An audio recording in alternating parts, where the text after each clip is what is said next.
Ladies and gentlemen, good evening. Hi, everyone. We are today, as of our tradition, on Facebook Live, LinkedIn Live, and YouTube Live. If you would be so kind and put in your comments that you can see us and hear us, and then we can start. We have a very non-traditional way today because I'll be interviewed by Lisa. And we'll Exactly.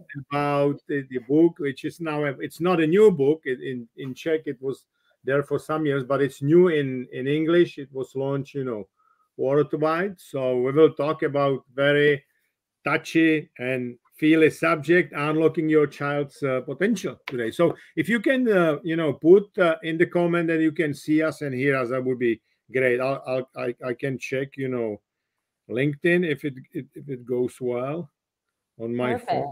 It looks And like. as you do that, first of all, I always like to play Where in the World is Lisa? Today I'm saying hello to everybody from Berlin. Berlin, okay. And I'm really excited about today because exactly as Jan said, I get to just ask the questions. I have some things I'm going to add in here, their expertise, but really we get to find out, we get to pick Jan's brain. He's been training thousands of children. And for those of you who are going, yeah, okay, it's interesting. I mean, we come to these events, but I don't have children. Don't worry. You're going to get some really good things. You're going to hear stuff where you go, oh, that happened to me, that my childhood. Okay, that applies to me in unlocking my potential today. So it's not only going to be helpful for those of you who have children or nieces, nephews, godchildren, but also just for yourself and your exploration. How do I let go of some of the stuff from my past and really unlock my potential here today? Absolutely. Interestingly enough, when the book was published in Czech language, one of the best ice hockey coaches wrote, article about the book saying that it's a must book for each and every coach, right? So it is not only for the parents, it's also for the coaches, for the teachers, whoever wants to learn how, kids are working and what the brain is doing when we are, kids, and how to develop the kids. That's the book, right? So maybe I can say a few words about the structure of the book, and then we can, talk a little bit, more. So what we try to figure out, because if you think about it, we are taught in the school what is around us, but we are not taught what is inside us. Okay, so on the other hand, what we know about success, happiness, and about the people who really found the meaning in their life, there are three common, things. They know who they are. So there's a high level of self-awareness. This is not taught in the schools at all, okay? They can figure out what is their meaning in the life, okay? What they wanted to do, okay? Plus, they can decide, they can take a decisions to use who they are to achieve what they want, to make a decision and go to the action. Okay, so that's why we in our book we talk in the kind of the first part, we talk about learning how skill is developed, how skill is captured in your brain through the synapses and so on. We are comparing schooling to the reality, and there's a talk in the first chapter about the exponential world and what the kids have, what they don't have today, whatever, right? Then we talk. There are like three couple of major parts. We talk about self-awareness. How to figure out what is the talent of your child and help to develop it into the a skill. Okay. We talk about self-confidence, about self-awareness, plus how you are able to basically work on your past, what happened in your life, right, as a child, right? Then we talk about self-actualization, how to find a meaning, even if you are like young, how you can find a meaning in your life. And there are like three interviews at the end of the book. One is with the mother of the Olympic Games winner, David Svoboda, how to educate and develop Olympic Games winners. The second piece is with psychiatrist, one of the best psychiatrists in the world, Cyril Heschel. He got like 4 kids, and he's comparing 2 boys together. So now they are like men and women, right? But he compares them like different talents and so on. And the last piece is from very famous violin player Jaroslav Svěcený, again talking about education, upbringing, and so on. So that's in the nutshell what is in the book. The book is based on the all knowledge we have about brain from neuroscience standpoint of view, but it's written in the way that if you have like basic knowledge from the biology, you will understand it, and it's like handy book. It's kind of the cookery book, how to develop and how to make sure that your kids are not only successful but also happy in your life. And if people are happy and successful, they are also healthier, right? That's another point. So that's kind of the structure of the book, and I'll be more than happy to answer whatever questions. Yes, I have a lot, but I also want to add, for anyone who's watching live, if you have questions live, of course we'll throw them in. I mean, you have the author himself right here. My very first question starts at the beginning. Why are you interested in talking about children's potential, whereas normally we're talking athletes who are already competing, or we're talking about business professionals? What made you go back to the children? You know what? It was by chance a little bit. I will be honest, okay? Please. Kateřina, unfortunately, she is on the way to the mountains. She is my co-author, Kateřina Krůtová. She used to take care of the kids when she was like 10 years old. She used to take care of the other, kids, whatever, right? And she really liked the kids. And she was supporting my courses for the adults. Like, she was doing marketing support in that company. At one point, I told her, hey, what do you want to do once you are really like, adult? She was like 25 or whatever at that time. And, she said, I like the kids. And we started to talk a little bit. And we basically created the first, presentation for the kids and the parents. And it was like 700 parents and the kids, in the room. Okay. He said, well, there's a concept, And then we started to teach the course called Unlocking Children Potential. And that's how the book was created. Okay. Now, what I realized, that's quite interesting. Because I'm learning so much about the kids, I can coach much better, my adult clients. Okay. Whether those are like top executives or the people who are, getting Olympic Games, there are Olympic Games winners or getting some medals at the Olympic Games, whatever, right? Because if you think about it, because I'm coaching people on the peak performance, which means like peak performance, it's like your optimal performance. Whatever is happening around you, you are still able to, do peak performance. Okay, that's my coaching, what I do in business and in the sport. Okay, now, if kids are, small, they are all peak performers because they are agnostic to the errors and the mistakes. Okay, if the kids are learning to walk, they walk a little bit, they fell down. They walk, they fell down, and so on. That's the way they learn, okay? They learn in the optimal way. What we know from science, then if the kids are, between 0 when they are born and 6 years old, 70% of the time, their brain is on alpha waves, which is, we call it flow. That's where you learn the best and so on. Now, where's the issue? The issue is when we start to compare our kids to the other kids. And because there is something which we call negative bias, which means that we try to tell our kids, hey, Joe is better in the math, right? And is better in the English. We are not showing our kids, at least like in the balance where you are good in those, and you can learn from those kids, No. It's all about what they don't know, right? And the funny thing is, Gallup, they have a lot of research. They figure out that if the kids are getting best rating, A in the US or 1 here in Europe, family tends to spend 7% of the time on the best rated subject, 70% of the time on the worst rated subject. Okay. This is the way how you killing the creativity. This is the way why only 2% of 25 years old are highly creative, while if they are 6 years old, it's 98% of those, right? So this is it. And now, obviously, you can ask me, okay, what are you doing with your adults? What do you learn from the kids? You know what? The way, if you are adult, like I've got just recently, like half an hour ago, I've got a captain of the Czech handball team, Veronika Mala. Okay. And we talk about it. And I said, Veronica, you can, because she was injured and now she will play again. And they play qualification for the Olympic Games very soon. Okay. I told her, I will teach you how to get back to your childhood when you were performing at your best. Okay. And the way to get it there, it's mindfulness, basically. Mindfulness is a technique when you basically are in the present moment. You are aware what's going on, but you are not judgmental. You are not judging what's going on, because the problem is judging, and we are judged as a kids. We are judged, and that's the problem. Okay, you can judge after the activity. You can judge, that, but not during that activity. It's absolutely counterproductive. Now they are playing in India Wells, the big tournament.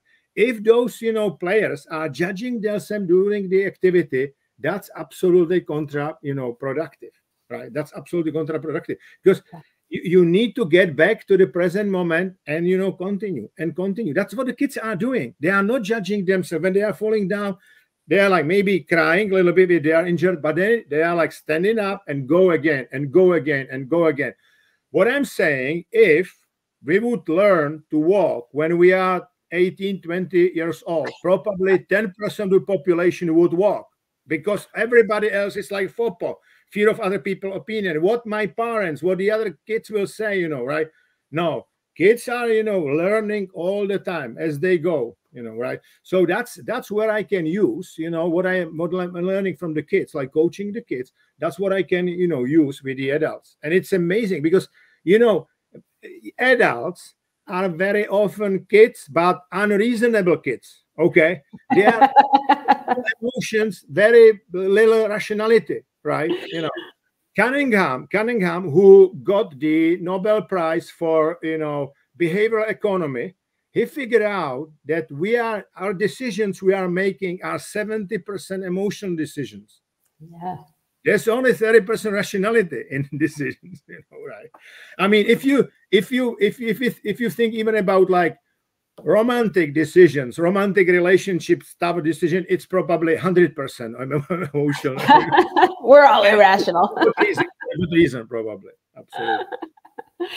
There's so much here that I would love to break down, but this last piece that you've been talking about feels so important. It's this judgment. When you're little, you get up, you fell down. Nobody said, I can't believe you tried to take a step. That's right. So they don't feel the judgment. As we get older and we start to have more awareness, what do my parents expect of me? Am I as good as Johnny is? Oh, are they going to laugh at me? This is where we start to lose our ability to learn and be creative. And I will tell you, I have one daughter who is 8 years old and she's in art classes. And I said to her art teacher, she just had her very first exhibition, my daughter, and she's like, I don't want to put it out there. What if people don't like it? And her art teacher said, let's talk it through, and said, okay, how is it that we do it with criticism? How much do you care? Why should you care? How do you respond if someone criticizes? And I said to her art teacher afterwards, I love that she learns how to paint, but more importantly, I love that she has an adult in her life who's coaching her and training her on these mindsets, because this is what will help her to show up strong to the rest of her life. The people who I think reach their potential often have someone like you, Jan. They have a coach. And usually it's a sports coach. They're playing sports. They have a coach who's pushing them, saying, you can do it. I believe in you. I trust you. Keep going. Not saying bad, horrible, push down, why aren't you good enough, but really encouraging with high expectations. And I think this is a key part of getting success for unlocking your child's potential. Exactly. Because, kids should learn that events, in our life, they have no meaning unless you put some sticker on those, events. And the role of the coach is to put the right sticker. Okay. Yes. Before Veronica, I've got a guy from, Taekwondo. He did not qualify for the Olympic Games. It was so close, but he didn't qualify. Young, guy, nice guy. Okay. And I told him, I said, look, Adam, you may think about it like, hey, I failed. It's really bad, whatever. And then there'll be very bad, somatical memory on your, body even, right? Because, all those hormones like cortisol, it's getting to your body. Okay. Or you may say, okay, not yet. I'm not there yet, but I'm like 18, 19 years, old. I did quite well. I need to, learn, and I will, move on. Why? Because your brain likes progress. If you will teach your brain, I need results. If I'm winning, fine. If I'm losing, I'm loser. I'm like hopeless. That's what, Carol Dweck calls fixed mindset. That's bad. Okay. Growth mindset is about progress. Your brain really likes if you show the brain the progress. If you show, hey, this is what was going well. This is what I learned, but there is still progress, and that's the play with the dopamine. Because whatever you do in your life, there's activity, and there is kind of the chemical, battle in your brain. This is it, and you are responsible for those chemicals, for those, hormones. Which hormones will be released? Because that's about a sticker. Because you can put, hey, I'm hopeless, or okay, I didn't, manage it. There was something good. I learned something. Let's move on. And that's about the progress when the dopamine is released. And dopamine will give you more energy, because dopamine is like reward hormone, but dopamine is also motivational hormone. So dopamine will motivate you. And as far as I understand about child psychology is we often will believe it's our fault. If someone's yelling or something's gone wrong, we sort of take it as ourselves. How do we get more adults in our lives who say the opposite, who help us to rewrite that sticker or write that story so that it saves us a positive growth moment? Yeah, I tell you what is the issue, okay? When we are kids, there are like two needs we have. There is a need to be emotionally connected to the parents or the people who are like, with you that moment. And the second piece is authenticity. And very often human beings, when they are kids, they trade their authenticity for emotional connection. Okay. I know that I don't like this activity, but because, I want, my parents to be happy, I will still do that. Okay. Example. Imagine your, daughter or whoever studies, at the gymnasium, at the secondary level school, likes biology, person with the high, emotions and high, empathy, and saying, hey, I would like to be doctor. And you would say, no, they are not paid very well in this country. You will be lawyer, okay? And your daughter would say, okay, I want to have a good relationship, good ties with my mother. So I will rather lose my authenticity. And that's the problem, And as the outcome, only 20% of the people around the world are doing things which they really like. So there's 80% of the people, they are never self-actualized. Those are numbers from Gallup, right? That's the real problem, because we try to please other people. And what is the other? If we talk about trauma, or if we talk about depression, usually the driver is that we think, hey, I wanted to make everybody around happy, right? And then maybe I can take care of me. And it should be the other way around. If you are happy, you can make other people happy, I think, right? And this is it. So you don't think about yourself, enough. You don't have enough rest and so on. And then you are, depressed. So there is responsibility is a great thing, but, you can be responsible if you are healthy, right? I put some, reel on Instagram. It got almost like 70,000, views. And the reel said basically that you cannot be responsible for the other people's emotions. You can be empathical, but you should not be responsible for the other people's emotions. You know what I mean? Yes, absolutely. And, you're talking about this, we have to be authentic to ourselves. And this, by the way, yes, most people struggle with, particularly women. Hello.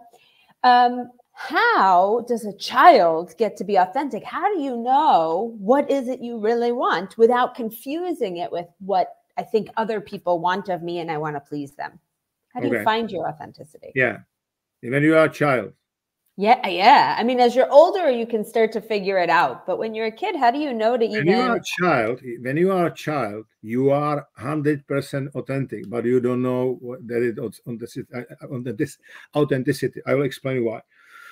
when the kids are playing with some, toys, they play with the toys which are giving them energy. They know exactly what is their talent. They don't know it's called talent, but they know, hey, this is it, right? I like it, right? That's why 70% of the time they are in the zone, because you are calling them for the lunch or for the dinner. They don't hear you, okay? This is it. So kids are authentic, very much authentic, okay? Because they are playing with the toys and they know what are they does, what is giving them, energy. But then, unfortunately, the school is basically, the model is like we are the same thing to everybody, right? We have the same schooling model. We always talk. When I remember, when I was running public sector for Microsoft 20 years ago almost, there was a slogan, pupil or the student in the center, and it's just the marketing slogan. It's still not the case. Okay. Absolutely. Because we try to look, we try to bend, our students and our pupils around, the subjects, and we should bend the subjects around our, students. You know what I mean, right? Yes. This is it, because the kids are really, once they are entering the school, they are losing basically the creativity. They are all kids are very curious because they are asking a lot of questions. That's the way they learn. They learn through the questions and through the mirror neurons. And then the school is about answers. This is it. This is it. This is it. Okay. Guess what? That's the way you are killing curiosity and you are killing creativity. Yes. And I can tell you, for my kids who are here in Switzerland, I mean, one of my daughters is quite advanced, loves math. She asks for more math. And what they do is they tell her, well, if you finish your math early, we're not going to give you more because we don't want you too far ahead of the rest of the class. You can go around and teach the other students the math. So one, she's not learning anything. Two, the other students like her a little bit less because she's the know-it-all. Nobody wants another student to be their teacher. They want them to be a friend or a student. Yeah. And the schooling system is, for anyone who falls out of the bottom, we're going to help to pull them into the middle. But really and truly, anyone who comes out the top, we push them down, because we don't want anyone to stand out in either direction. We really want to keep people humble and in the middle. And for me, that's the opposite of unlocking any child's potential by saying, aim for this. This book is very different from the traditional school. Absolutely. Yes. So for us, it was shocking for my older daughter, Jan, just to tell you. The problem with that system is it goes like on average. There's no average. There are better and worse, in different subjects, different kids. Okay. Average. They are all measured on the averages. I want, to have a high average, but I wanted to have also the champions. And you are not champion in 10, unless you're doing like decathlon, right? But usually you are champion in one particular discipline, right? And this is it. I think school should be able to figure out what are really the talents of those kids and spend, more time on those, talents. Because my drawing is pretty much on the level of 6 years old. I never improved. I a little bit improved, but not significant. Still stick figures. It's enough. It's good enough, right? But on the other hand, like strategic thinking or visionary thinking, stuff like that, I think I'm quite good. Honestly, that's Yeah, that's your strong point. So listen, we have all these adults that are listening and they're going, okay, it's super important that kids are not judged, that they're supported in their authentic way. How do we do that? Like, what does that practically look like for a parent or a coach, teacher? Yeah. So let's start. If you have 3 or 2 to 6 years old, those kids, they cannot do the test, because test you need to write basically, or type or whatever. Okay, if you have a small kids, what I recommend, and you want to figure out what are my child talents, try to keep journal when your kids are in the flow, when you are really calling them for the lunch or the dinner. They are not hearing, they are absolutely in that activity. Try to put down what they are doing, because you can, figure out what are those, talents. I'll give you one example. When I'm teaching those, seminars for the kids, right? I'm usually, and for example, there would be, talent from the Gallup test, like futuristic, which means like huge imagination. I'm usually, asking those kids, okay, when you were small, or did you play with like Lego, for example? Okay, if the answer is yes, because of futuristic, I'm asking, did you build some, machines, or rather some buildings or whatever? And that's the way. And very often, if the answer is like buildings, and then I'm asking, and what you would be interested to do when you are like adult? And sometimes the answer is, I would like to be architect, right? Because the imagination and what they were doing. So you can really figure out already in early childhood what your kids can do. If they are older, you can do. There is a test. I think it's one of the best tests for the kids. It's based on StrengthsFinder. It's called Strengths Explorer. It's in English. That's the test we are using in our seminars with the kids, right? So you can do that, test, and you can figure out what are your, child strengths, and then you try to, help them to develop it, right? There is also a book, Teach with Your Strengths, where you have like set of the activities, what you can, do with each and every strength, how you can develop that strengths, and so on. So yeah, this is it. And then obviously, then the question is, because obviously you may say, okay, but school is absolutely, different, because school is not about the strength. School is rather about the weaknesses, right? Yeah. So the thing is, you can find, better schools. That's, number one. And number two, you should understand that education today is not only about the schools. They can learn, online. They can learn a lot from YouTube. They can learn from the other kids and so on, right? So. Yes, I always tell my daughters the best education we give them is traveling, speaking with other people from other cultures, experiencing other things beyond what's right here in front of us. Right? Absolutely. And we've got a comment here. If you want to bring this up. Yeah. I'll do that.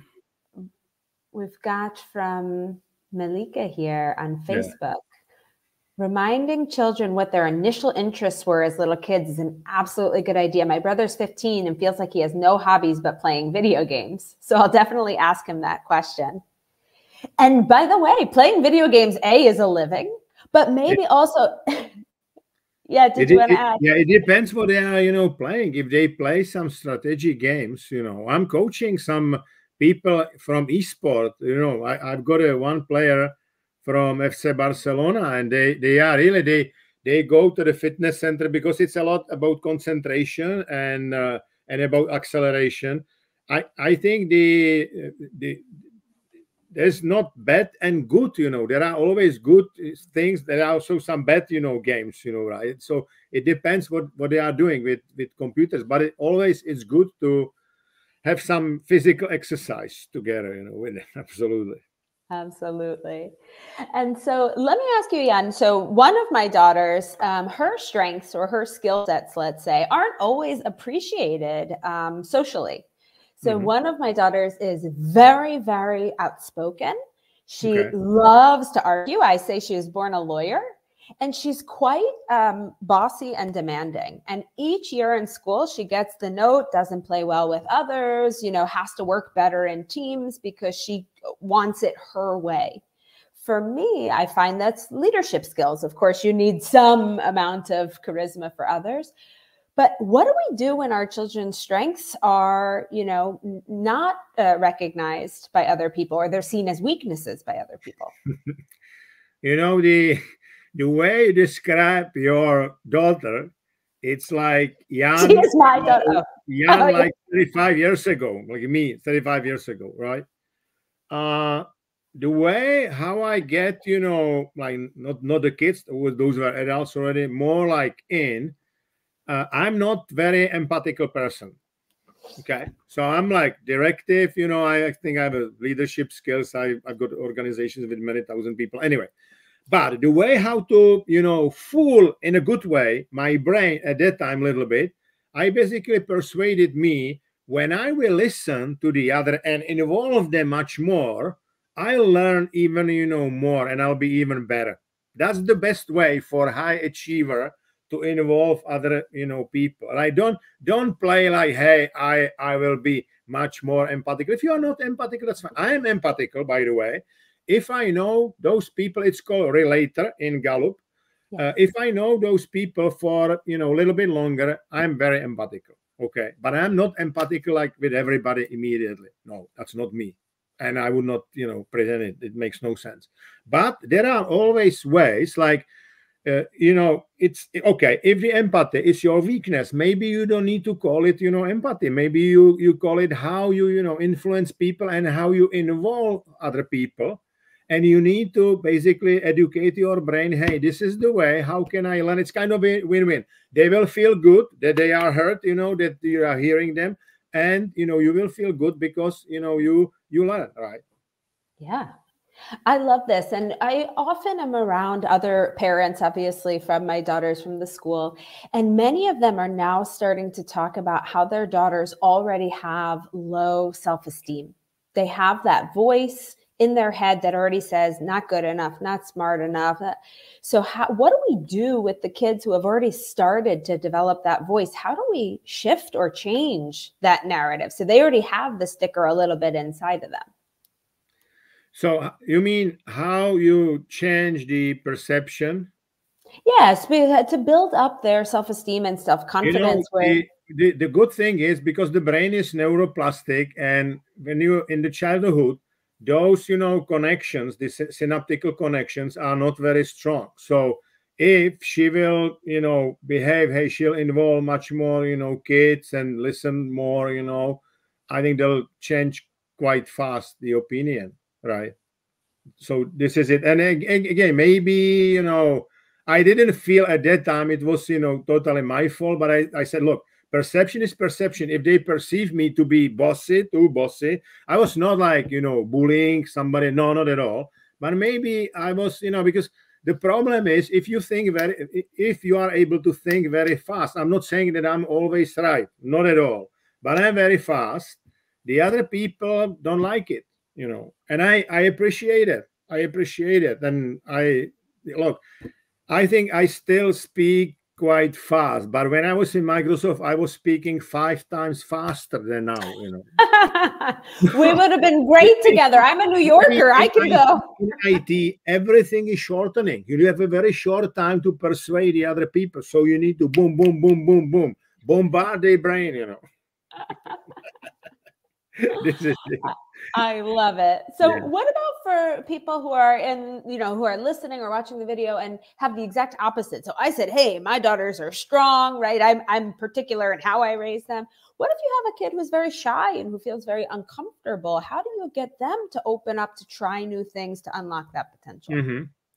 Couple of recommendations, because first of all, this is quite, normal that you have some smart son or daughter, really, sharp, smart child, but that child is not able to, basically sell themselves in a good way, right? In a good way, right?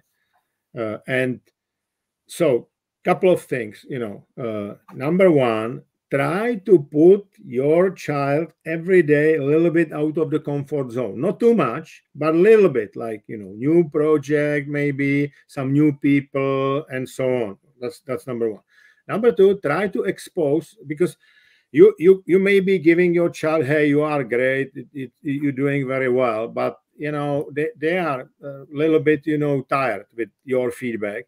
So make sure that that feedback is delivered by somebody else. That's another thing, because the kids, what I'm hearing from the parents, they are saying, Jan, they don't listen to us that much. They listen to you because they see some authority, right? And the voice, whatever, right? And I appreciate it. It's the same with my daughter. My daughter, she is not listening to me. Let's put it in the diplomatic way, okay? She's on her own. She's a lawyer, by the way. She's a lawyer, she is born lawyer. I think she's a born lawyer. So that's another thing. Then what works very well with the kids, try to find who can be the model role in the specific activity. Okay. And today they can watch those people on YouTube, whatever, and they will also learn how to be, because today, in my view, today you need to be strong in your particular activity. What do you do and like it and so on. But you need to be able also to communicate, well, about yourself, what's going on, why you think you are good in it and so on, right? Yeah. This is important,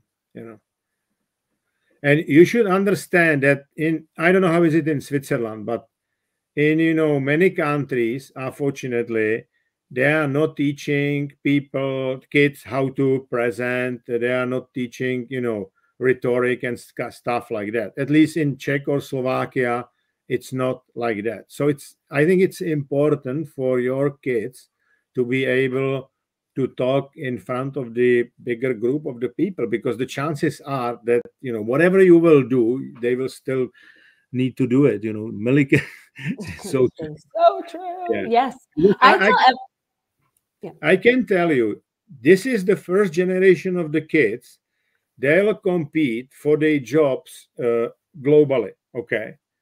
And the quality of the kids coming to the schools, and then students coming to the life from India, China, Vietnam, all of those countries is very high. And because they are not yet, majority of them are not yet the middle class, they really try very, very hard. Okay. When my daughter was finishing British gymnasium here in Prague, she got, many awards like for English, German, maths, whatever. And I told her, you were playing the Czech league. There were a couple of, international players, but it was a Czech league. Now you're going to London. She was studying London School of Economics. And I bet you can make friends everywhere, but make sure that you have friends from Asia. Right? And indeed, she got some good friends when she was studying, and they are still there. When she got the honorary degree, like 11 kids out of 170, she got an honorary degree. She came to me and she said, Dad, usually you are saying all stupid things, but you were right with Asia at the time. Just this one time, I'll admit you were right. One time you were right. No, that's the point, because I think we really try to educate the kids, so they know the profession, but it's very important to tell other people what you know. Exactly. And here's a question that's like on everybody's mind, okay? Because there's so many different pieces of advice and so many different types of, quote, parenting. So there's helicopter parenting in the US, where we just sort of hover around and take care of everything. Yeah. And when there's the slightest bit of inconvenience, we want to take away the pain from our child. So we'll talk to the teacher and fight for them, or we'll, cut their pizza for them when they're 10 years old. And on the other side, there's a very famous, reminds me of Asian culture, where they're called the tiger moms, where they're really pushing hard, right? And there's an entire book about a professor who's at Yale, and she wrote about being a tiger mom. And her daughter, plays the piano at Carnegie Hall, but is never allowed to have sleepovers. She returned a Mother's Day card because she said, you did this too fast. This is not your best effort. I will not accept this as my Mother's Day card. Yeah. Right? When are you not doing enough, right? Free range parenting. When are you doing too much? When are you too on top and not letting them make mistakes? Like, how do you find sort of the right level of working with a child? For me, what is important for me, allow your kids fail. Because they will not they will not have all A's, and they will not win all matches or whatever. Allow your kids fail. Sooner, better. Yes. Okay, they will sooner, better. And I learned so much in tennis when I started to play professional. I was 12 years old. Tennis, one day, Djokovic lost yesterday to the guy like from qualification, right? He was qualification. He was like not that great guy. He lost. What is Djokovic saying? It is what it is. I can, make it better. Right? to survive. So this is a one point, because there is a lot of parents, they created special protection around their kids, and right, you should. All progress is happening out of your comfort zone and out of your children's zone. Okay, I tell you a couple of data points. When I was in Germany, we returned back 2007. Czech Republic at that time got 71 players in NHL, in National Hockey League. Okay, now it's like 30 players, so it's less than half. Okay, and I tell you what is the reason. Those kids are brought by Mercedes or BMW to the stadium. They do like 2 rounds, and on the way back, the mom is saying, "You will play NHL, and you will get some nice girl, some, a beauty queen or whatever, right? Maybe it's easier to get a beauty queen, than to get to the NHL. I can tell you. Right? It is, because they are not. The mental toughness of young generation is much lower right now. That's the point. And who is guilty? This generation. Okay. There is some theory that strong generation is producing weak generation, and weak generation, because it's not going very well, will produce again strong generation, right? You, me, we were more or less, brought up by the parents who were still, born during the Second World War, after the Second World War, but who were really working very, very hard, no doubts. Okay. And those parents, it's like, it's in our, blood. Now, we said, okay, we want our kids to have a much better life, which is okay. But I think very often we didn't allow them to fail in their lives. And that's the problem, right? So sooner the better. That's one thing. The other thing is, you don't want to be like, hey, it was great, even though it was not great. So try to give them, it's also in the book, try to give them sandwich feedback. First of all, if some activity is finished, maybe some homework or whatever, try first to talk about things which was going, very well. Okay. Then, serotonin is, and say, hey, this was going, I've seen a really good progress. This was going really very well. Serotonin is released and your child will feel good. Then you can bring corrective feedback, but not corrective like you are stupid, you will never learn this.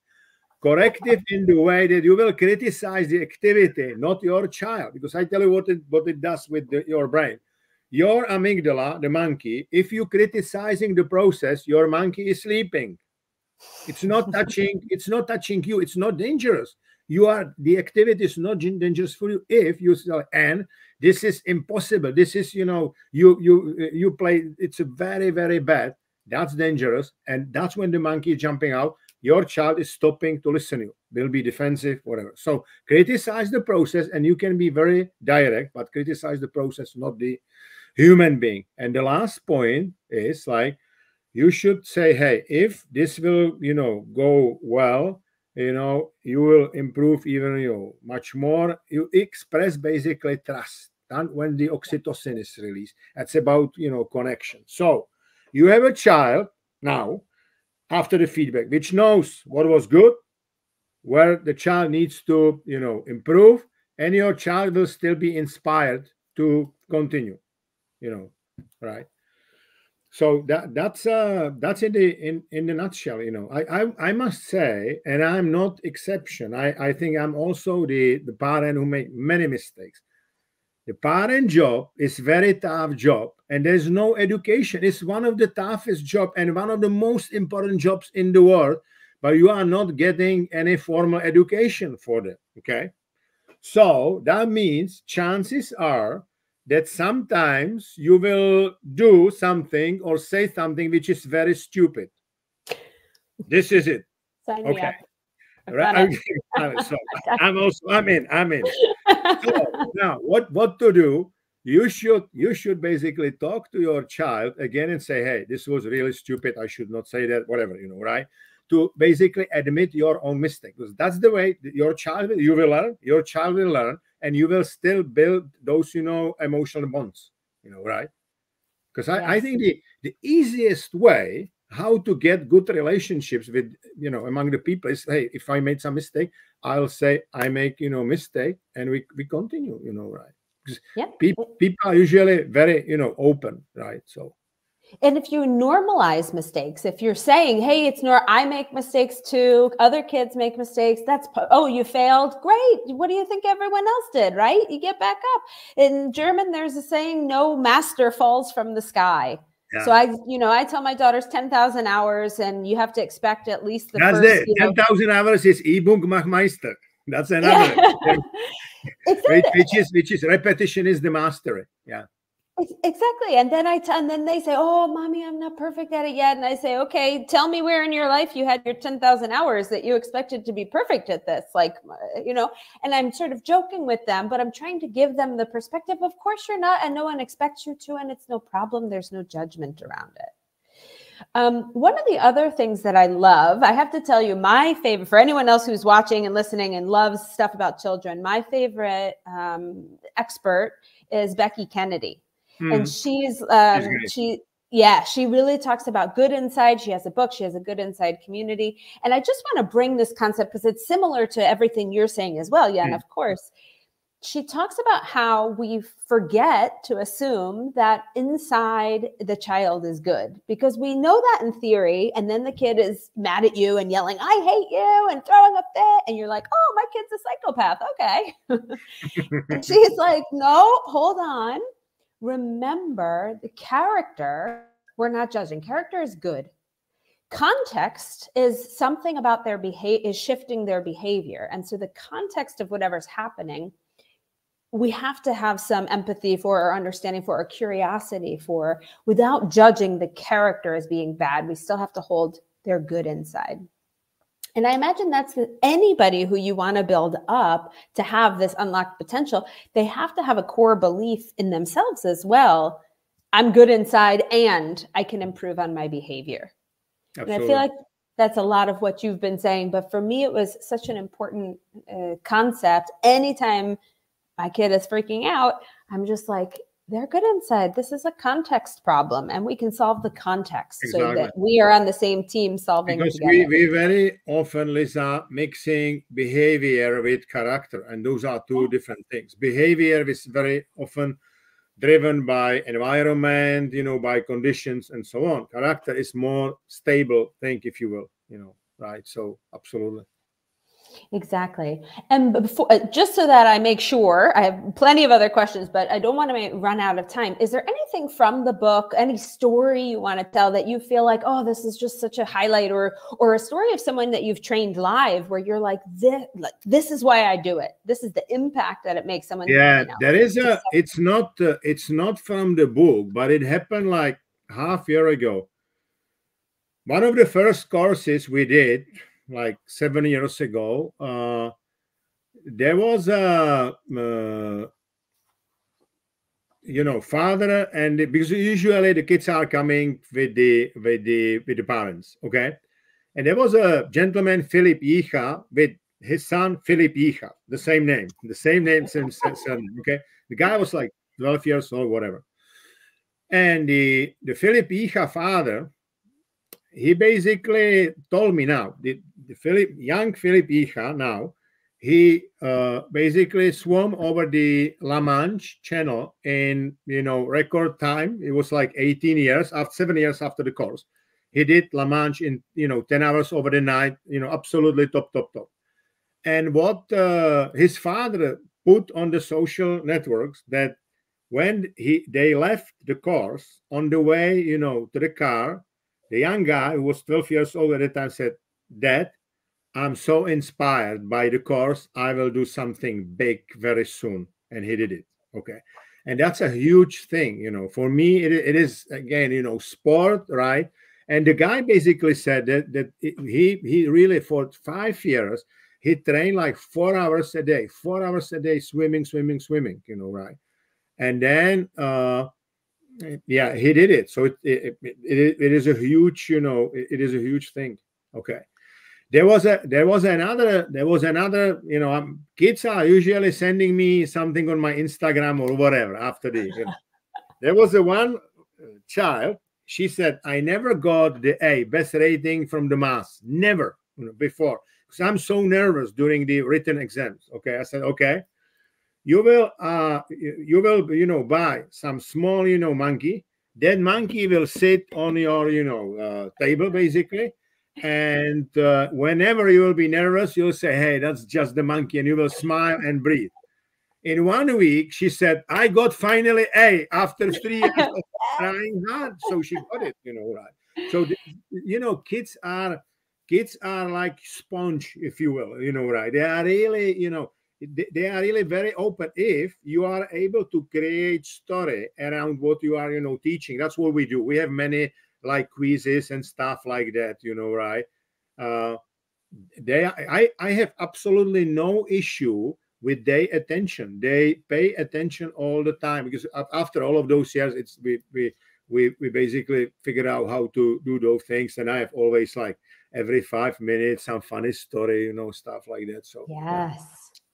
Well, you've talked a lot about the elements that make up the success. Okay, we talked about self-confidence and turning talents into skills and building the right mindsets and not letting monkey take over. We haven't yet talked about discipline. Although everybody we know who's successful, and you talk about, okay, this guy swims 4 hours a day because he knew he wanted to achieve something. How much discipline do we need, or how does it play a role in reaching our potential? It plays a huge role, and I think parents are model roles. Right? My mother. I've got a great parents. Unfortunately, they passed away already. But my mother was a teacher, which is always kind of the tough for the kids. Let's put it in this diplomatic way. So it was definitely like you kids should have best ratings because we were living in the village, whatever, right? That was not optimal in my upbringing. What was good, my parents never said you don't have a skills to be whatever, right? Whatever you can imagine, you can be. And they were very responsible, very disciplined, and they were working very, very hard. Okay, because I believe if the kids are seeing my parents, my grandfather and grandmother, that was on both sides, that was the same thing. So there is a huge role for the role models on the discipline. That's number one. Number two, it is about right habits. Okay, if, for example, you are like sleeping till 8, 9 o'clock, and you think that your child will go at 6 o'clock for the ice hockey training or whatever every day, forget it. Good luck. Yeah. Good luck, right? Not gonna, again, it is about role modeling. I really believe more and more, both with the kids and the adults, that the role modeling is really important. Because for me, because of those mirror neurons, for example, what I'm telling my athletes, I'm telling them, hey, if you have somebody who is really a role model for you, try to watch them on YouTube and so on, and you will figure out that those are just another human beings, that you can be like them. If you can imagine, it can, and you work hard, at some point it can be, right? So when I started to work with athletes, I said, in next Olympic Games, I want some of them to get some medals, and it happened. Right? We worked very hard, and it happened. It's not like 100%, obviously, but if you work, hard and you believe in that, at some point, and you have this discipline and you have endurance, you are not like giving up, you have resilience, at some point it's going to happen. Very rarely in my life, very rarely I achieve something on the first attempt. Usually for the second time. For example, now I've got one tennis player, Nicola. She was in the final of Wimbledon, junior Wimbledon. Jan Kumstad was in the final of Australian Open. So I believe that the third, tournament, when we are getting there, we are winning. That's what I believe. Yes. Well, this goes to my last question. I think this is all we'll have time for tonight is, a lot of people say, be pragmatic. You're not going to be a movie star. You're not going to be an Olympian. So you got to study, or you've got to get a real job like a lawyer, and be pragmatic versus dreaming big. And so it ends up that maybe the dreaming big gets made smaller. What are your thoughts on balancing those two? I have a saying which I lived all my life. Dream while you eat. You know what I mean, right? You can have a dreams, but make sure you have something to eat, right? So it's both. We have, some stupid, proverb in Czech that it's better to have like, small bird in your hands than the big bird on your, roof. And that's bad. I think you need to have your big, bird in your mind while you are still having, this is it. Yes. Dream while you eat. Yes. Okay. Yes. And the other, which I believe is British proverb, not all dreamers are achievers, but all achievers were dreamers. You know what I mean, right? Not all dreamers will achieve something, but all of those people who achieve something, they've got it in their brain, in their mind, in their imagination.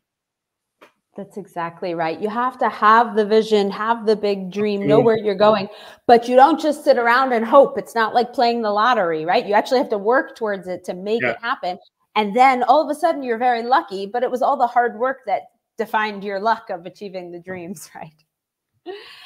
I think for me, the most important thing as I think about people who are dreaming big, give yourself permission to dream big and don't self-reject first. I watch so many people like, no, I couldn't. Why not?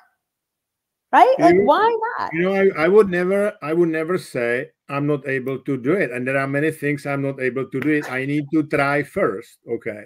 And then I can say, maybe I'll not do it for the first time, whatever. But this is it. I think the problem is because of the amygdala, a lot of people are like pushing, their potential very low. They are really not able to unlock, their real potential, what is really inside them. Yeah. And society, unfortunately, because society measures averages, society likes, averages, right? Average life, average happiness, I wanted to have a big happiness. I don't want to have a big life, right? Yes, and that's it. Humanity doesn't move forward based on the averages. It moves forward based on the pushers, the dreamers. I'm always saying rational people are usually right, but only crazy people are changing the world, right? This is it. Absolutely. I fully support. When Walt Disney was, talking about Disneyland, nobody really believed it can happen, right? And then when his son was, opening it, they said, well, some journalists asked the question. He said, like, it's a pity that Walt Disney is not with us. And his son said, but he is with us. All of that was happening in his mind first, right? So yes. Exactly that. So what would you say is the last one sentence, 2-sentence summary for unlocking your child's potential? What should we take away from today? I think help your kids to understand who they are so they can figure out who they can be and live, not only successful, but also happy life. Because if you are successful and happy all together, that you are also healthier. And that's the way how you will also help to create better society. That was an amazing summary. I can't believe you pulled that off. Look, Bill Clinton is in Prague. I'm very much influenced by him. You got his charisma there. And by the way, there is a cherry on the cake. Lehečka, that's the tennis player. I worked with him for 5 years. I moved him from he was 1,050. Now he was already 23. He beaten Tsitsipas. He's already in the quarterfinal. I need to ride him, right? So that's a good. Okay. Thank you all very much for joining. Thank you very much, guys. Thank you. And make sure you buy the book. Show the book cover again, Jan. Thanks, Lisa. You are a great, interviewer. You are, great moderator. Thank you. Bye, everyone.